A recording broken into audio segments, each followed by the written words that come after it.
کتنے مسائل ایسے ہیں ہمارے حنفی بھائیوں کو آپ حدیث پیش کریں اور ان سے پوچھیں کہ اس حدیث کا کیا جواب ہے، کوئی جواب نہیں بن پڑتا ہے سوائے اس کے کہ ہمارے امام کا یہ عمل ہے.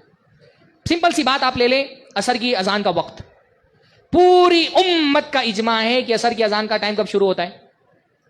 جب کسی چیز کا سایہ ایک مثل کے برابر ہو جائے سایہ اصلی کو چھوڑ کے، ہے نا. عصر کی نماز کا ٹائم ناپنے کا طریقہ کیا ہے؟ زوال کے وقت ایک چیز مان لیجیے موبائل ہے یا کوئی لکڑی ہے 1 فٹ کی، زوال کے وقت اس لکڑی کو کھڑا کریے، زوال کے وقت کچھ نہ کچھ سایہ اشیاء کا رہتا ہے عام طور پہ، اس سائے پر ایک لکیر کھینچ دیجیے. 1 فٹ کی لکڑی ہے، اس لکیر کے آگے جب اس کا سایہ 1 فٹ کی، جو زوال کے وقت سایہ ہوتا ہے اس کو کہا جاتا ہے فی الزوال، زوال کا سایہ، اس کو سایہ مثل میں کاؤنٹ نہیں کیا جائے گا. اس کے بعد جب سایہ 1 فٹ کے برابر ہو جائے عصر کا وقت ہو جاتا ہے.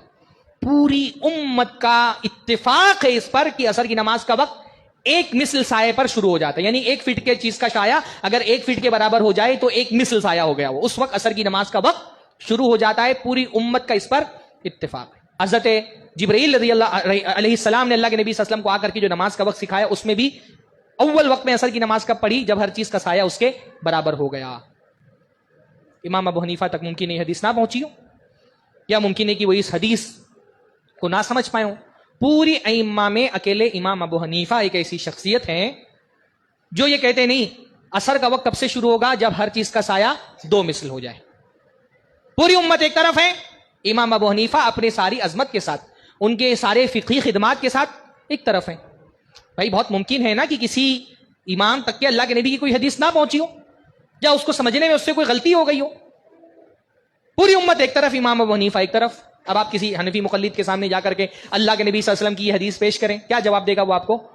حدیث تو ٹھیک ہے پر ہمارے امام کا عمل اس پر نہیں ہے. واللہ یہ کتنی بڑی اللہ کے رسول صلی اللہ علیہ وسلم کی توہین ہے کہ رسول اللہ کی حدیث پیش کی جائے اور رسول اللہ کی حدیث کسی امام کے قول کی وجہ سے چھوڑ دی جائے.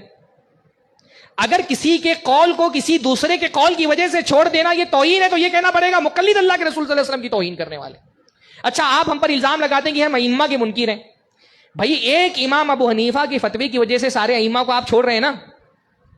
ہاں، آپ امام شافعی کو بھی چھوڑ رہے ہیں، امام مالک کو بھی چھوڑ رہے ہیں، احمد ابن حنبل کو بھی چھوڑ رہے ہیں، بخاری، مسلم، ترمذی، نسائی، ابن ماجہ، امام حاکم، امام بیہقی، امام ابن عبد البر، شروع سے لے کے آخر تک سارے ائمہ کا اتفاق ہے کہ عصر کی نماز ایک مثل پر شروع ہوتی ہے. آپ تو سارے ائمہ کو چھوڑ رہے ہیں، پھر بھی آپ ائمہ کے گستاخ نہیں. آپ اپنے امام کی قول کی وجہ سے پوری امت کے ائمہ کو چھوڑ سکتے ہیں اور آپ پر کوئی حرف نہیں آئے گا. ہم اللہ کے رسول کی حدیث کی وجہ سے امام ابو حنیفہ کو چھوڑ دیتا ہوں مجرم؟ نہیں سمجھ آ رہی یہ بات. ایک مقلد اگر اپنے امام کے قول کی وجہ سے پوری امت کے ائمہ کو چھوڑ دے تو اس پر کوئی حرف نہیں آتا، اور اہل حدیث اپنے کسی امام کے قول کی وجہ سے نہیں، اگر اللہ کے رسول کی حدیث کی وجہ سے ائمہ کو چھوڑ دے تو ہمارے بھائی ہم پر الزام لگاتے کہ ہم ائمہ کے منکر ہیں، ہم ائمہ کی توہین کرنے والے.